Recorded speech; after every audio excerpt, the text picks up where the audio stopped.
হরি বল, হরে কৃষ্ণ। সবাই শ্লোকটা বলবেন আমার সাথে সাথে।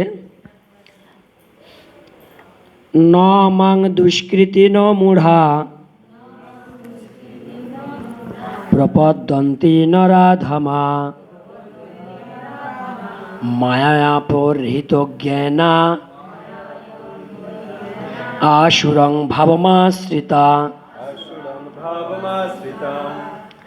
অনুবাদে বলছে, মূঢ় নরাধম মায়ার দ্বারা যাদের জ্ঞান অপহৃত হয়েছে এবং যারা আসরিক ভাব সম্পন্ন সেই ধরনের দুষ্কৃতকারীরা কখনো আমার শরণাগত হয় না।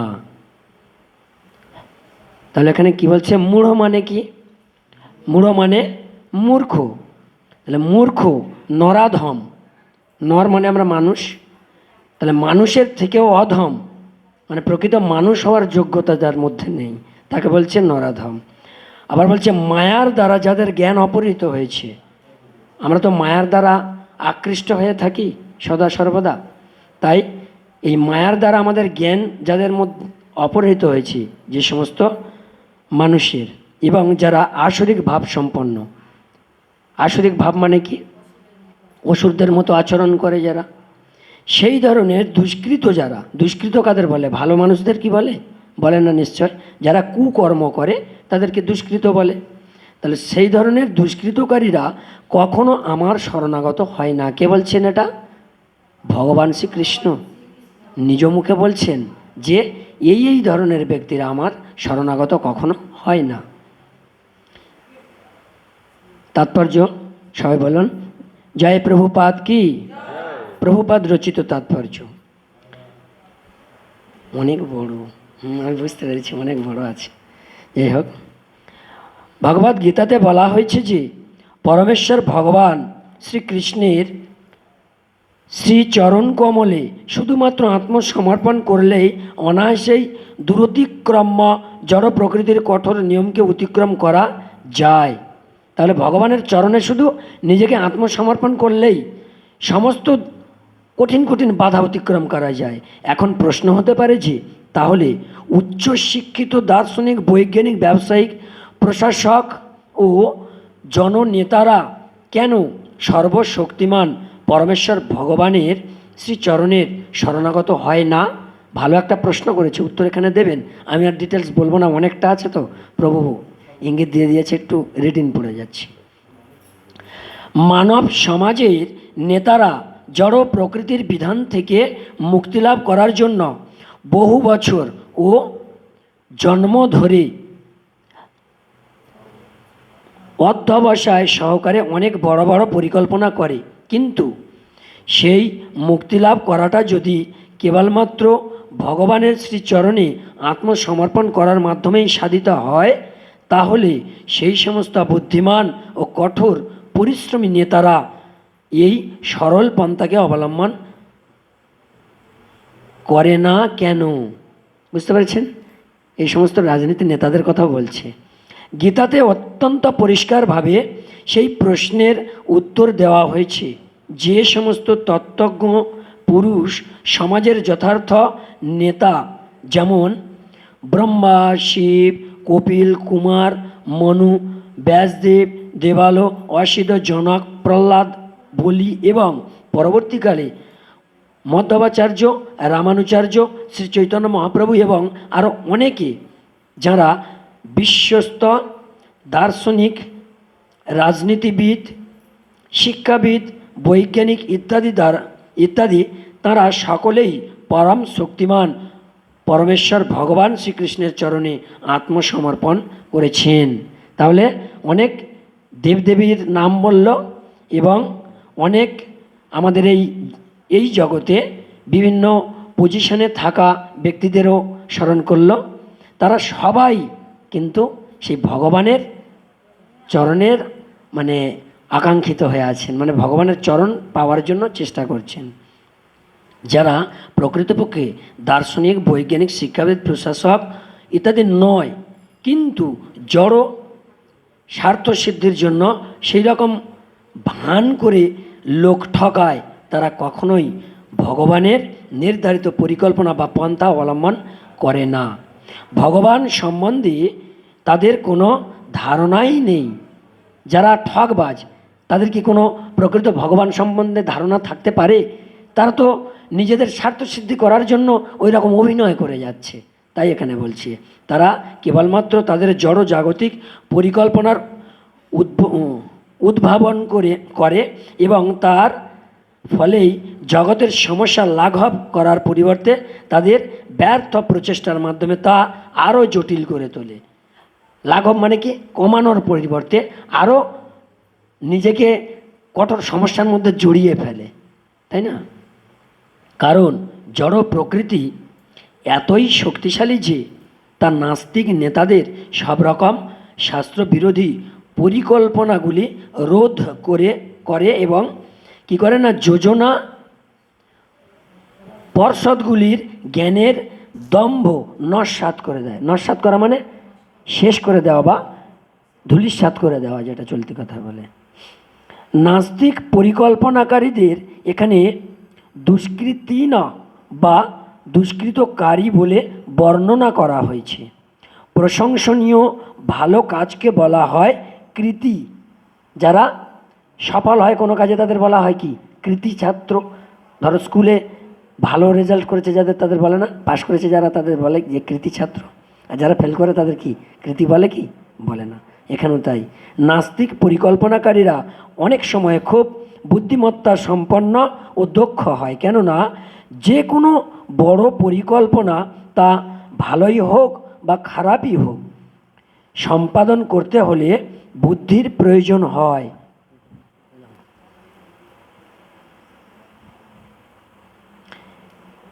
কিন্তু ভগবানের পরিকল্পনার বিরুদ্ধাচরণ করার জন্য নাস্তিক পরিকল্পনাকারীদের বুদ্ধিকে ব্যবহার করা হয় বলে তাদের দুষ্কৃতী বলা হয়।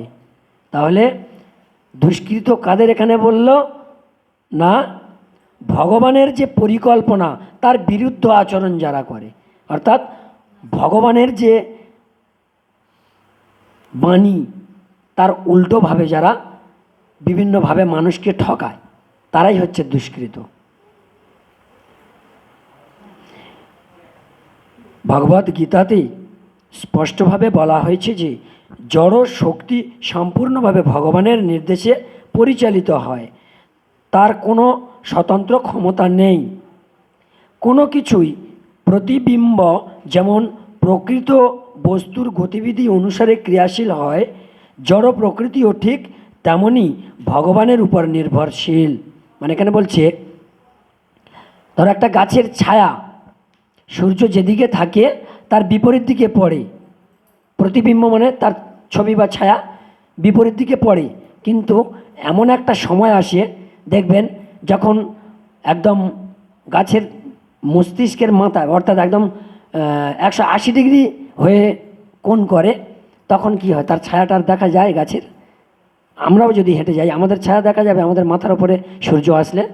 সেইটা এখানে বলেছে নির্ভর করছে কার ওপরে? ওই সূর্যটার ওপরে। তেমনই আমাদের এই জড় জগৎটা সম্পূর্ণ নির্ভর করে আছে কার ওপরে? ভগবান শ্রী কৃষ্ণের উপরে, তাই না? তিনি যেমনভাবে পরিচালনা করবেন আমাদের এই জগৎটা ঠিক সেইভাবেই চলবে। কিন্তু তবুও জড় শক্তি অত্যন্ত শক্তিশালী এবং ভগবত বিমুখ নাস্তিকেরা, মানে ভগবতের বিরুদ্ধে যে সমস্ত ব্যক্তি তাদেরকে নাস্তিক বলছে, ঈশ্বরে বিশ্বাস করে না তাদেরকে নাস্তিক বলে। নাস্তিকেরা ভগবত তত্ত্বজ্ঞানহীনতার জন্যই কখনোই বুঝতে পারে না জড় প্রকৃতি কিভাবে কার্য করে এবং ভগবানের পরিকল্পনাটা কি, সেটা তারা বুঝতে পারে না। মায়ার প্রভাবে সম্মোহিত এবং রজ ও তম গুণের দ্বারাই আচ্ছাদিত থাকার ফলে তাদের সব পরিকল্পনাই ব্যর্থ হয়। যা হয়েছিল হিরণ্যকশিপু ও রাবণের ক্ষেত্রে। বড় বড় দুটো পালোয়ানের নাম বললো এখানে, তাই না? তারা বহু ক্ষমতা সম্পন্ন ব্যক্তি ছিলেন, তারা কিন্তু প্রকৃত রাক্ষস ছিলেন, তাই না? তাই তাদের ক্ষমতা অনেক ছিল, ক্ষমতাগুলো পেয়েছিল কোথা থেকে? না কোনো দেবদেবীর কাছ থেকে। আর দেবদেবীরা ক্ষমতা দিয়েছিল কোথা থেকে? সেই ভগবান শ্রীকৃষ্ণের কাছ থেকে ধার করে, তাই না? ধার করে পাওয়া ক্ষমতার বলিয়ান হয়েছিল ওনারা। যদিও তারা জাগতিক বিচারে বৈজ্ঞানিক, দার্শনিক, শিক্ষাবিদ ও প্রশাসকদের মতোই জ্ঞানী ছিল, কিন্তু ভগবানের ইচ্ছায় তাদের পরিকল্পনাগুলি ধূলিসাৎ হয়ে গিয়েছিল। এই সমস্ত দুষ্কৃতীদের চারটি ভাগে ভাগ করা যায়। দুষ্কৃতদের আবার ভাগ করছে চারটি। কি কি দেখা যাক, যাদের সম্বন্ধে নিম্নে বর্ণনা করা হয়েছে। 1 নম্বরে বলছে কি, মূঢ় হচ্ছে তারা। মূঢ় মানে একটু আগে বলা হলো মূর্খ। তাহলে মূর্খ, এমনি সেই মহালয়া হয় বলে না, মূঢ়, ওরে তুই মূঢ়। কে বলছিল? দুর্গা দেবী বলছিল না কাকে? অসুরকে, মহিষাসুরকে বধ করার আগে। হ্যাঁ, হুঙ্কারে। যাই হোক, যারা লাভজনকভাবে কঠোর পরিশ্রমী ভারবাহী পশুর মতো, তারা হচ্ছে মূর্খ। আচ্ছা, তারা সব সময় তাদের নিজেদের পরিশ্রমের ফল নিজেরাই ভোগ করতে চায়, তাই তারা শ্রী ভগবানকে তাদের কর্ম উৎসর্গ করতে চায় না। গাধা হচ্ছে ভারবাহী পশুর সবথেকে শ্রেষ্ঠ উদাহরণ। হরি বল। সবথেকে বেশি ভার বহন করে কোন পশু? গাধা। আমরাও যেন সেই গাধার মতো পুরোপুরি না হই, তাহলে আমরা সারা জীবন ভার বয়ে যাব, কিন্তু ভগবানকে আমরা জানতে পারবো না। গাধা বয়ে নিয়ে যায়, কিন্তু গাধার পিঠে কি থাকে গাধা কি জানতে পারে? বৃথা বয়ে নিয়ে যায়, কষ্ট করে, তাই না? এই নিরীহ পশুটি তার মনিবের দ্বারা কঠোর পরিশ্রম করতে বাধ্য হয়। গাধা জানে না সে কার জন্য দিনরাত এমনভাবে খেটে চলেছে বা পরিশ্রম করছে। একটুখানি ঘাস খেয়ে উদর পূর্তি করে, মনিবের হাতে মানে প্রচুর মার খায়, ঠিক আছে, এবং আতঙ্কে একটুখানি ঘুমিয়ে ওঠে এবং বারবার গর্দভীর লাথি খাওয়ার ঝুঁকি নিয়েও তার যৌন ক্ষুধার তৃপ্তি করে এবং সে সুখী থাকে, ঠিক আছে। তাহলে গাধার কত কষ্ট বুঝতে পারছেন তো? তাহলে ওই রকম কষ্ট আমরা শুধু শুধু করব না। আমরা যা কষ্ট করব, যা কর্ম করব, সব ভগবানের নাম করে যদি করতে পারি, ভগবানের নামে উৎসর্গ করে করতে পারি, তাহলে আমাদের ওই কর্মটা সার্থক হবে। গাধা মাঝে মাঝে কবিতা আবৃত্তি করে জীবন দর্শন আওড়ায়। মানে গরু যেমন গোগ্রাসে ঘাস বা কোনো খাদ্য খড়টড় সমস্ত কিছু গোগ্রাসে গিলে ফেলে, পরবর্তী পর্যায়ে কী করে? সেটাকে জাবর কাটে, অর্থাৎ সেটা আবার পুনরায় একটা পাকস্থলী থেকে বের করে নিয়ে এসে ফের পুনরায় ভালো করে চিবিয়ে আবার সেটা হজম করে ফেলে, ঠিক আছে, ফের অন্য পাকস্থলী দিয়ে দেয়। কিন্তু তার রাস ভনাদ কেবল অন্যদের বিরক্তই উৎপাদন করে। মূঢ় সকাম কর্মীর অবস্থাও ঠিক এই গাধার মতো। যারা মূর্খ পরিশ্রমী, খুব পরিশ্রম করে কিন্তু মূর্খ, তারাও ঠিক এই গাধার মতো।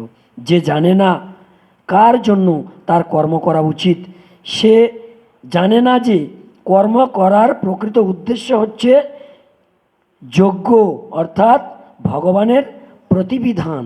তাহলে ভগবানের প্রীতিবিধান করাই হচ্ছে আমাদের মূলত কর্ম বা প্রকৃত কর্ম।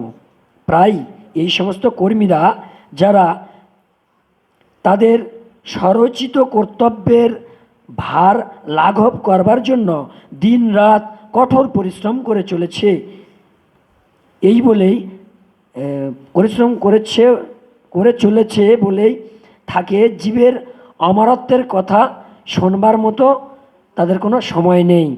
কি বলছে? যে আমার প্রচুর কাজ আছে, এইসব অজুহাত দিয়ে চলে যায় যে ওসব শোনার মতো সময় আমাদের নেই। এই সমস্ত মূঢ়দের কাছেই ক্ষয়িষ্ণু জাগতিক লাভটাই সব কিছু। এই জগতে মানে ইনকাম করা বা আনন্দ ফুর্তি করাটাই তাদের কাছে সব কিছু।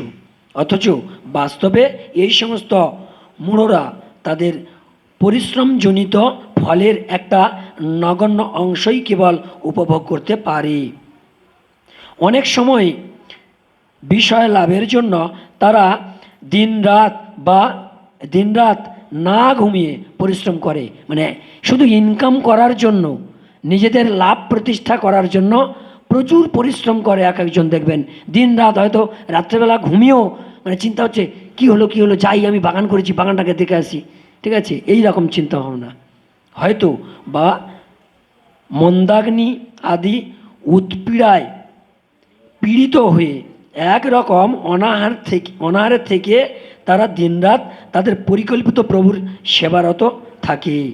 অর্থাৎ তাদের যে মালিক, দেখা যাচ্ছে কোনো একটা আগের দিনে ছিল, এখন যদিও ওই রকম নেই, তবুও মানে কোনো একজনের কাছ থেকে অনেক টাকা পয়সা নিয়ে অনেকে দিন মজুর কাটতো, সে যখন যেদিন যেভাবে ডাকতো সেই সময় তাকে সঙ্গে সঙ্গে চলে যেতে হতো। আগে এরকম দিন ছিল, সেই কথা এখানে বলেছে। তাদের যথার্থ প্রভুকে না জেনে মূঢ় কর্মীরা ধনরূপ দেবতার পরিচর্যাপূর্বক তাদের মূল্যবান সময় নষ্ট করে। তাহলে তাদের মেন সময় যে দিকে দেওয়া উচিত সেদিকে না দিয়ে শুধু অর্থ উপার্জন আর নাম খ্যাতি যশের জন্য সময়টা সেদিকেই দিয়ে দিচ্ছে। আসল কোন দিকে দেওয়ার কথা, ভগবান শ্রীকৃষ্ণের সেবায়, সেটা করছে না।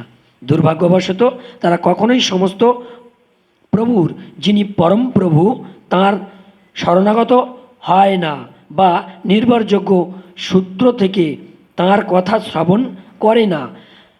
বিষ্ঠাহারী শূকর কখনোই চিনি ও ঘিয়ের তৈরি মিঠাই খেতে চায় না।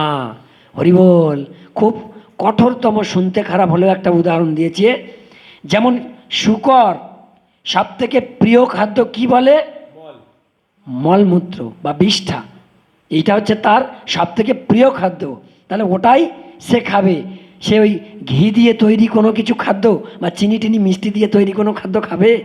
দিলে ঘট ঘট করে ফার্স্ট ফেলে দিয়ে চলে যাবে। এই খায় মানুষ। হ্যাঁ, যাই হোক, তেমনই মূঢ় কর্মীরা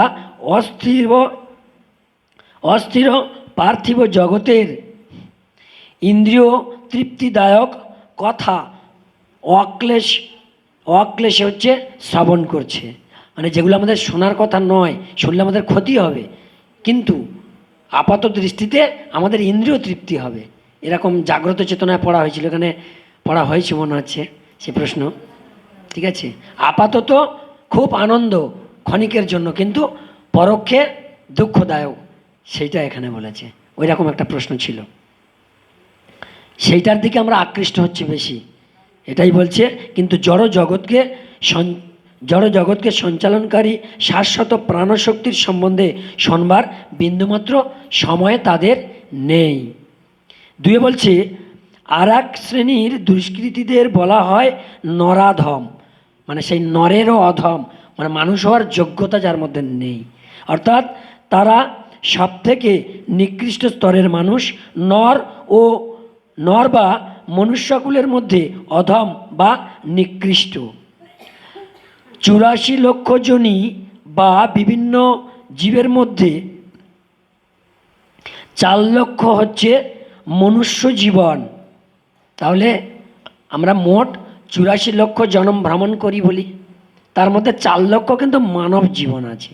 এখানে সেটাই বলছে, এর মধ্যে অসংখ্য নিম্ন শ্রেণীর মানুষ আছে, এখনও উলঙ্গ মানুষ আছে, বন মানুষ, তাকে তো মানুষ বলা হচ্ছে।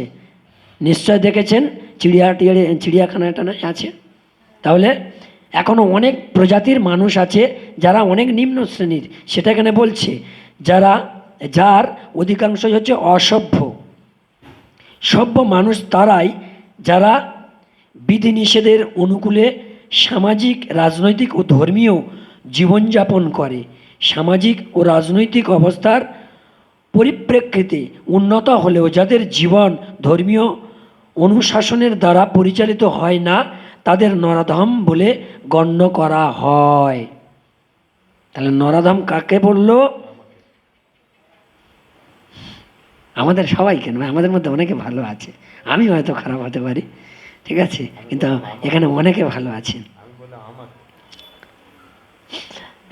সামাজিক অবস্থায় আমরা খুব উন্নত, ঠিক আছে, রাজনৈতিক অবস্থায় উন্নত, কিন্তু ভগবানের সেবায় আমরা মোটেই সময় দিই না, বা সেদিকে আমরা অনুন্নত, তাই না? সেই জন্য আমাদের বলা হচ্ছে নরাধম। প্রকৃত নর তারাই যারা ভগবানকে জানতে বুঝতে শিখেছে আর ভগবানের সেবায় নিজেকে নিয়োজিত করেছে। সংক্ষেপে এটাই। ভগবানকে বাদ দিয়ে কখনো কোনো ধর্ম হয় না, কারণ ধর্মের পথ অনুসরণ করার উদ্দেশ্য পরম তত্ত্ব এবং তার সঙ্গে মানুষের নিত্য সম্পর্কের বিষয় অবগত হওয়া। গীতাতে পরমেশ্বর ভগবান স্পষ্টরূপে উল্লেখ করেছেন যে তার ঊর্ধ্বে ক্ষমতাশালী আর কেউ নেই। ভগবানের ঊর্ধ্বে আর কেউ আছে? কিন্তু আছে। অনেকে বলে, যারা ভগবানকে মানে না, বিশ্বাস করে না, তারা নিজেকেই ভগবান বলে জাহির করে। এরকম ব্যক্তিও আছে, অল্পবুদ্ধি ব্যক্তি যারা, তাই না, যারা ভগবানকে বিশ্বাস করে না, নাস্তিক। তিনি পরম সত্য। কে? ভগবান শ্রীকৃষ্ণই হচ্ছে পরম সত্য। তাহলে সভ্য মানব জীবনের উদ্দেশ্য হচ্ছে পরম সত্য ও সর্বশক্তিমান পরমেশ্বর ভগবান শ্রীকৃষ্ণের সঙ্গে মানুষের নিত্য সম্পর্কের লুপ্ত চেতনার পুনর্জাগরণ করা। অর্থাৎ আমরা আগে ভগবানের সঙ্গে যে সম্পর্কে লিপ্ত ছিলাম, অর্থাৎ ভগবান পিতা, আমরা সন্তান, সেই সম্পর্কে আবার পুনরায় জাগরিত করা। অর্থাৎ আমাদের আবার জানতে বা বুঝতে হবে, শিখতে হবে যে আমরা প্রকৃত ভগবানের সন্তান, ভগবান হচ্ছে আমাদের পিতা। এইটা যে জানতে বা বুঝতে পারবে, সেই হচ্ছে প্রকৃত মানুষ। না হলে বাকিরা হচ্ছে নরাধম। মনুষ্য জীবনরূপ এই সুযোগের সদ্ব্যবহার যে করে না, তাকে নরাধম শ্রেণীভুক্ত করা হয়। শাস্ত্রের মাধ্যমে আমরা জানতে পারি যে শিশু যখন মাতৃগর্ভে থাকে, যে অবস্থাটি অত্যন্ত অস্বস্তিকর। মাতৃগর্ভে কি আমরা খুব আনন্দে ছিলাম না? সবাই আমরা জানি খুব কষ্টে থাকি। কেন? ঊর্ধ্ব পদে আর হ্যাষ্টমুন্ডে থাকতে, অর্থাৎ পা উপরের দিকে মাথা নিচের দিকে আনন্দ হয়, খুব জ্বালা যন্ত্রণা, কষ্টকর। আর ক্রিনিকিট খালি কুড়ে কুড়ে খাবে। তখন সে ভগবানের কাছে প্রার্থনাপূর্বক অঙ্গীকার করে যে সেই অবস্থা থেকে মুক্ত হলেই সে তাঁর সেবায় নিজেকে উৎসর্গ করবে ভগবানের কাছে। তারপর গন্ধ বেরোচ্ছে, সে ভগবানের কাছে কথা দেয় যে আমাকে এখান থেকে উদ্ধার করো প্রভু, আমরা ওই জগতে গিয়ে তোমার সেবা ছাড়া আর কিছুই করব না, তোমার সেবা অবশ্যই করব। কিন্তু এখানে সে ওই মায়ের দ্বারা আবদ্ধ হয়ে যায়। তার মানে কেঁদে উঠি আর মায়ের দ্বারা বশীভূত হয়ে যায়। বিপদে পড়লে ভগবানের কাছে প্রার্থনা জানানো প্রতিটি জীবেরই স্বাভাবিক প্রবৃত্তি, কারণ ভগবানের সঙ্গে তার নিত্য সম্বন্ধ রয়েছে। কিন্তু প্রসব হওয়ার পরেই শিশু তার জন্ম যন্ত্রণার কথা ভুলে যায় এবং মায়ার প্রভাবে তার মুক্তিদাতাকে ভুলে যায়। মুক্তি করেছিল আমাদেরকে ভগবান শ্রীকৃষ্ণ, কিন্তু তাকে আমরা ভুলে গেলাম। এই জগতেও হয়, কেউ কাউকে উপকার করলে ভুলে যায় তো দূরের কথা, পরে চেষ্টা করে তার আরও কিছু ক্ষতি করা যায়, তাই না? তেমনই আমি করি, আপনারা হয়তো করেন না। আমিও ভগবানের গালাগালি দিই, বা ভগবানের কিসে অসুবিধা, দু চারজন ব্যক্তিকে হয়তো ভাই ওখানে মন্দিরে যাচ্ছে, মন্দিরে গিয়ে কী হয় রে, মন্দিরে যাচ্ছি কেন, এখানে বস তাস খেলি, ঠিক আছে, এইসব বলে, তাই না? তাহলে ওগুলো কি ভালো? ওগুলো মোটেও ভালো লক্ষণ নয়। যাই হোক, কেউ শুনে থাকলে রাগ করবেন না, এটা উদাহরণস্বরূপ বলতে হয়। হরি বল। শিশুর অভিভাবকদের কর্তব্য সন্তানদের সুপ্ত দিব্য চেতনাকে পুনর্জাগরিত করা। ধর্মশাস্ত্র মনুস্মৃতিতে নির্দেশিত দশবিধ সংস্কারের উদ্দেশ্যে বর্ণাশ্রম পদ্ধতির মাধ্যমে ভগবত চেতনাকে পুনর্জাগরিত করা। দশবিধ নাম অপরাধ এখানেও আছে, সেই সব থেকে আমাদের মুক্ত থাকতে হবে। আর শিশু তো কিছুই জানে না, যখন ভূমিষ্ঠ হয় তাকে সেইভাবে শিক্ষা দিতে হবে। কোন শিক্ষা? না, প্রকৃত ভগবান হচ্ছে আমাদের পরম পিতা, আর সেই পিতার সেবা করাই হচ্ছে আমাদের কর্তব্য। কেন? ভগবান হচ্ছে প্রভু, আর আমরা তার নিত্য দাসানুদাস, দাসেরও অনুদাস। ডাইরেক্ট দাস হওয়ার যোগ্যতাও আমাদের সহজে হয় না, তাই অনুদাস। তবে পৃথিবীর কোথাও এই পদ্ধতি কঠোরভাবে অনুসরণ করা হয় না, তাই আধুনিক যুগে শতকরা ৯৯ জন মানুষই হচ্ছে নরাধাম। হরি বল। তাহলে আমরা এখানে মাত্র কজন আছি? এখানে বলছে শতকরা ৯৯ জন নরাধম। ১০০ জনের মধ্যে একজন হয়তো প্রকৃত মানুষ, ভগবানকে জানে বুঝে চেনে। ওই জন্য গীতায় বলেছে না, শত সহস্র লোকের মধ্যে একজন আমার জানার চেষ্টা করে, মানে হাজার হাজার লোকের মধ্যে। আবার ওই রকম যারা জানার চেষ্টা করছে তাদের মধ্যে হাজার হাজার ভক্ত একজন মোটে জানতে পারে। তাহলে কোটি কোটি ভক্তের মধ্যে তবে একজন ভগবানকে জানতে পারে। আমরা এই দীক্ষার আচরণ করছি বা কেউ দীক্ষা পেয়েছি, তার মানে ভগবান আমাদের সামনে এসে গেছে, এবার ভগবানের গলা জড়িয়ে ঘুরবো, তাই না? একদম ভুল ধারণা। এই মনোভাব করাটাও বৃথা, ভুল। কেন? আমরা যদি ভগবানকে কায় মনো বাক্যে সম্পূর্ণ সমাহিত করতে না পারি, তাহলে কিন্তু আমরা ভগবানকে পাবো না, দীক্ষা পেলেও পাবো না। হরি বল। যখন সমগ্র জনগণই নরাধমে পরিণত হয়, তখন স্বাভাবিকভাবেই মায়ার প্রবল শক্তির প্রভাবে তাদের তথাকথিত শিক্ষা সম্পূর্ণভাবে অর্থহীন হয়ে পড়ে। গীতার মানদণ্ড অনুসারে তিনি প্রকৃত পণ্ডিত, যিনি একজন বিদ্বান ব্রাহ্মণ, একটি কুকুর, একটি গাভী, একটি হাতি ও একজন চণ্ডালকে সমদৃষ্টিতে দেখেন। অর্থাৎ ব্রাহ্মণ, কুকুর, হাতি, ঠিক আছে, এই সমস্ত, এবং একজন চণ্ডাল, মানে সব থেকে উচ্চ হচ্ছে আমাদের ব্রাহ্মণ, আর সব থেকে নিম্নে রাখা হয়েছে চণ্ডালকে। কুকুর ভোজি, যারা কুকুর খায় তাদেরকে চণ্ডাল বলে, কেউ খারাপভাবে নেবেন না। প্রকৃত চণ্ডাল অর্থে এখানে শাস্ত্রে বলছে। তা সেই রকম উচ্চ এবং নিম্ন সমস্ত প্রজাতিকে একভাবে দেখতে হবে, মানে তিনিও মানুষ, আর ব্রাহ্মণ তিনিও মানুষ, এইভাবে দেখতে হবে। একটা পিপীলিকা, তার মধ্যেও সেই পরমাত্মা আছে, মানে স্বয়ং ভগবান অংশরূপে আছেন, তাই না? পরমেশ্বর ভগবানের অবতার পরম গুরুরূপে অবতীর্ণ কি না নিত্যানন্দ প্রভু যথার্থ নরাধম জগাই ও মাধাই ভ্রাতৃদ্বয়কে উদ্ধার করে দেখিয়ে দিয়ে গেছেন কি, যে প্রকৃত ভগবত ভক্তেরা করুণা, ভগবত ভক্তের করুণা কীভাবে সব থেকে অধপতিত মানুষের উপরেও বর্ধিত হয়।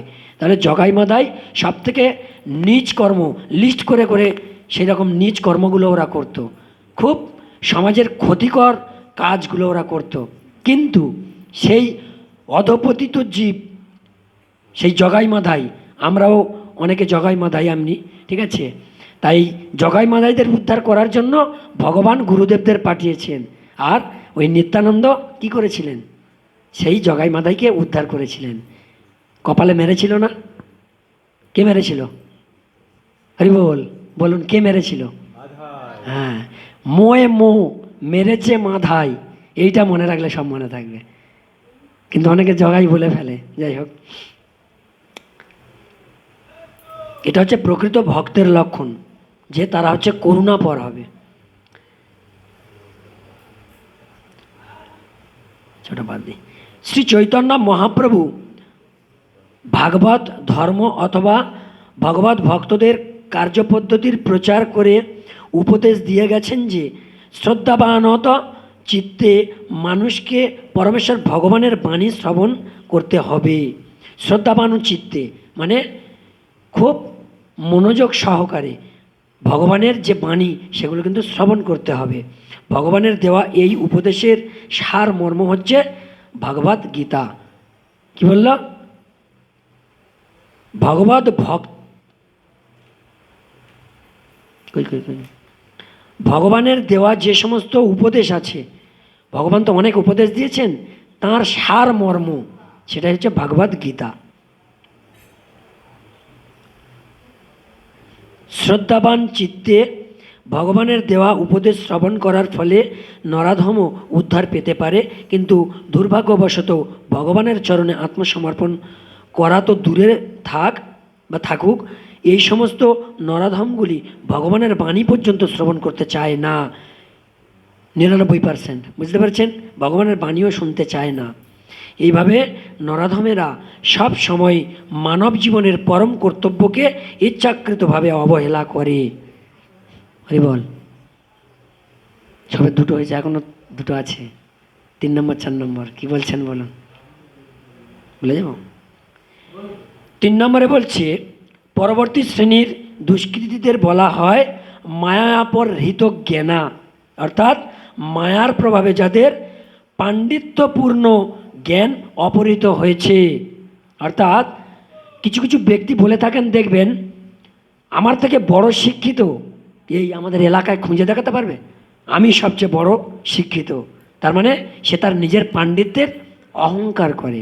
তাই এখানে বলছে, আমি বলিনি, গীতাতে বলছে পাণ্ডিত্যপূর্ণ জ্ঞান অপহৃত করে, অর্থাৎ ওই জ্ঞানের বড়াই করে, জ্ঞানের অহংকারে তার মধ্যে কিন্তু যে মনোভাবটা হয় সেটা হচ্ছে ভগবত বিদ্বেষী মনোভাব। সাধারণত এরা অধিকাংশই খুব বিদ্বান হয়, যেমন বড় বড় দার্শনিক, কবি, বৈজ্ঞানিক, সাহিত্যিক ইত্যাদি ব্যক্তিরা এরকম মনোভাব সম্পন্ন হয়, খুব বিদ্বান হয়, যেমন বড় বড়, আচ্ছা বললাম। কিন্তু মায়াশক্তি তাদের বিপদগামী করেছে, তাই তারা পরমেশ্বর ভগবানকে অবজ্ঞা করে থাকে। তাহলে কিসের প্রভাবে তারা ভগবানকে অবজ্ঞা করছে? না, মায়ার প্রভাবে। আমরা যারা মায়ার প্রভাবে পড়ব তারা কিন্তু সেই অজ্ঞান হয়ে যাব, অর্থাৎ ভগবানকে চিনতে পারবো না, আমাদের ভগবানকে চেনার মতো জ্ঞান থাকবে না। আজকের জগতে অসংখ্য মায়াপর হৃতজ্ঞানা মানুষ দেখা যায়। এই জন্য বলছে 99% ব্যক্তি প্রায় এরকম বলছে। এমনকি অনেক ভগবত গীতার পণ্ডিতও এই শ্রেণীভুক্ত, অর্থাৎ অনেক পণ্ডিত ব্যক্তি আছেন যারা ভগবত গীতা পাঠও করেন, কিন্তু তাদের মধ্যেও অনেকের মধ্যে এই অহংকার থেকে থাকে। সেটা এখানে বলছে। গীতাতে সহজ ও সরল ভাষায় বলা হয়েছে যে শ্রীকৃষ্ণ স্বয়ং পরমেশ্বর ভগবান। তাহলে গীতাতে কি বলেছে? শ্রীকৃষ্ণই হচ্ছে পরমেশ্বর ভগবান। আর অন্য অনেককে আমরা ভগবান বলি, যেমন অনেকে বলবেন যে মহাদেব ভগবান, ব্রহ্মা ভগবান, বিষ্ণু ভগবান, কিন্তু প্রকৃত পরমেশ্বর ভগবান কাউকে বলা হয় না, একজনকে বলা হয়, তিনি হচ্ছেন পরমেশ্বর ভগবান শ্রীকৃষ্ণ।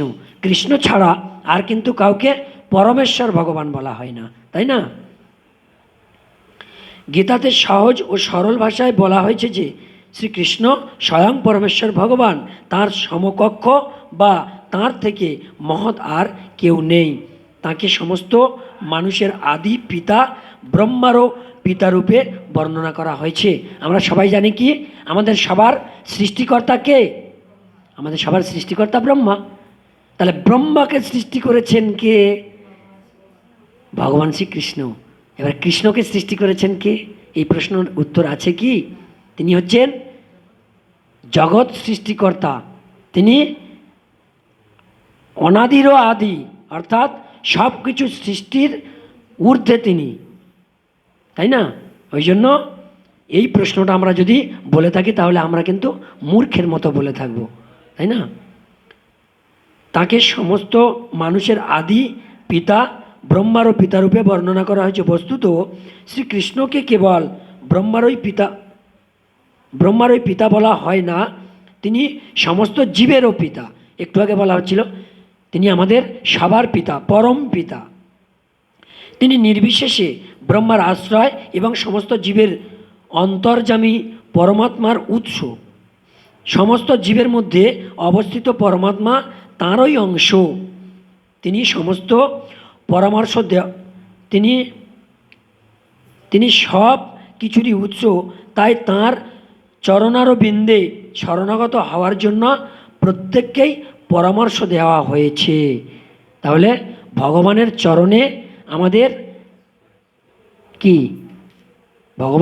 ভগবানের চরণারবিন্দে আমাদের নিজেদেরকে সমর্পণ করার জন্য নির্দেশ দিয়েছেন বা পরামর্শ দিয়েছেন। কারা? আমাদের গুরু মহারাজরা, তাই না? আমাদের পথপ্রদর্শক কারা? আমাদের গুরু মহারাজরা, তাই না? তিনি শিক্ষাগুরু আচরণ গুরু, চৈতন্য গুরু, দীক্ষা গুরু, সমস্ত গুরুদেবরা, তাই না, আমাদের পরামর্শদাতা। এই সব সুস্পষ্ট নির্দেশ থাকা সত্ত্বেও মায়াপহৃত জ্ঞানা মানুষেরা ভগবানকে অবজ্ঞা করে এবং তাকে আর একজন সাধারণ মানুষ বলে মনে করে। তারা জানে না যে এই দুর্লভ মনুষ্য শরীর ভগবানেরই নিত্য চিন্ময় শ্রী বিগ্রহের অনুরূপে রচিত হয়েছে। আমাদের এই যে মনুষ্য শরীরটা, এটা কি না ভগবানের নিত্য চিন্ময় যে রূপ বিগ্রহ আছে তার অনুরূপেই রচিত হয়েছে। তার মানে কি, আমাদের শরীরের মধ্যে ভগবান বিরাজ করছে, তাই না। ভগবানের কি আছে, অংশরূপে ভগবানের হচ্ছে পরমাত্মা রূপে আছে তো, নাকি আত্মারূপে আমাদের চেতন শক্তি আত্মারূপে আছে, আর ভগবান পরমাত্মা রূপে আছে। ওই জন্য ভগবান হচ্ছে বিভু চৈতন্য আর আমাদের আত্মা হচ্ছে অনু চৈতন্য।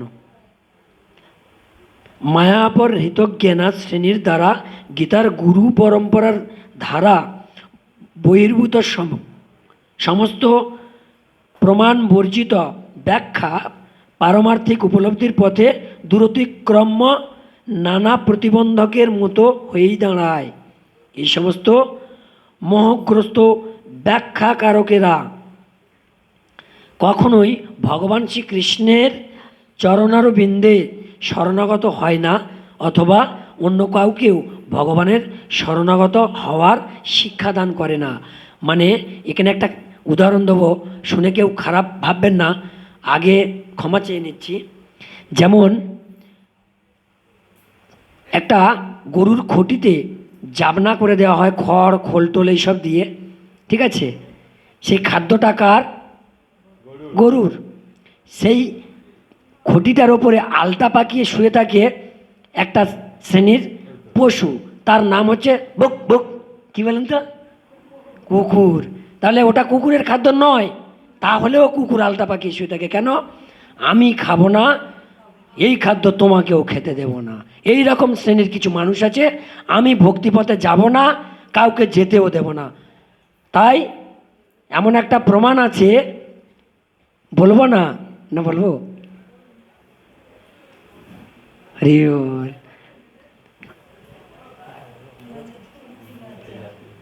আচ্ছা ঠিক আছে, যাই হোক, এরকম ধরনের কিছু ব্যক্তি থাকে। 4 নম্বরে বলছে, সর্বশেষ শ্রেণীর দুষ্কৃতীদের বলা হয় আসুরং ভাবমাশ্রিত, অর্থাৎ আসুর প্রকৃতির ব্যক্তি যারা, ঠিক আছে, অর্থাৎ অসুর সমভাবাপন্ন যারা, যাদের আচরণ, এই ধরনের মানুষেরা নির্লজ্জভাবে নাস্তিক, অর্থাৎ তারা ভগবানকে একদম বিশ্বাসই করে না। তাদের মধ্যে কেউ কেউ তর্ক করে যে পরমেশ্বর ভগবান কখনোই এই জড় জগতে অবতরণ করতে পারে না, তারা তর্ক করে। কিন্তু ভগবান যে কেন এই জড় জগতে অবতরণ করতে পারেন না সেই সম্বন্ধে তারা সুনির্দিষ্ট কোনো যুক্তিও প্রদর্শন করতে পারে না। এদের কেউ কেউ আবার বলে কি না, ভগবান নির্বিশেষ ব্রহ্মের অধীন, যদিও গীতাতে ঠিক এর বিপরীত কথাই বলা হয়েছে। ভগবান সবিশেষ না নির্বিশেষ, হরি বল, বলুন আপনারা, ভগবান কি সবিশেষ না নির্বিশেষ? সবিশেষ, মানে ভগবানের নির্দিষ্ট রূপ আছে, তাই না, শরীর আছে। কিন্তু কিছু কিছু ব্যক্তি আবার বলে ভগবান নির্বিশেষ, ভগবানের কোনো রূপ টুপ নেই। ব্রহ্মজ্ঞানী যারা, তারা ওই ব্রহ্ম জ্যোতির মধ্যে বিলীন হয়ে যায়। পরমেশ্বর ভগবানের প্রতি ঈর্ষান্বিত, ঈর্ষা মানে কি, হরি বল, ঈর্ষা মানে কি, ঈর্ষা মানে হিংসা। তাহলে ভগবানের প্রতি ঈর্ষান্বিত মানে হিংসা হয়ে এই সমস্ত নাস্তিকেরা